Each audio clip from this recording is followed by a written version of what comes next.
Mania. Et on enchaîne avec vous, Caroline. Oui, l'actualité des réseaux sociaux avec 2 images aujourd'hui qui font le buzz auprès des internautes. La première, une photo du corps d'Emiliano Sala, le footballeur argentin repêché en février dernier après le crash de son avion. Cette terrible photo de sa dépouille circule sur les réseaux sociaux. On peine à comprendre la curiosité morbide des internautes qui partagent. La police anglaise a ouvert une enquête. Nous sommes dégoûtés que quelqu'un ait pu faire ça, confie son porte-parole. Des internautes manifestent aussi leur dégoût répugnant, écrit un journaliste sportif.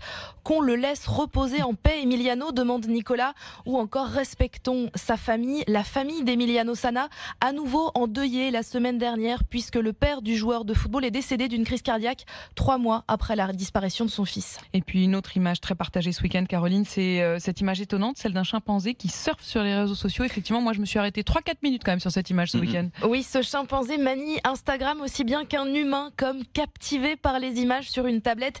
Il déroule le fil des actualités, scrolle. On le voit avec son doigt comme qui vraiment choisit les images, balance les autres, c'est assez inouï. Et notamment au moment de revoir une vidéo de l'un de ses congénères. Alors le compte Twitter 01.net ironise ce chimpanzé, c'est mieux géré Instagram que mon père. Un autre internaute s'interroge, la planète des singes, c'est pour bientôt. Et oui, parce que si l'image fait sourire, amuse, elle cache une vérité bien plus triste. C'est la primatologue britannique qui dénonce Jane Goodall, est très déçue de voir la représentation inappropriée d'un jeune chimpanzé.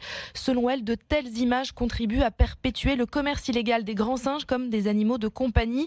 Ce primate serait un pensionnaire du Myrtle Beach Safari aux États-Unis, un parc animalier qui propose des mini-safaris en Caroline du Sud.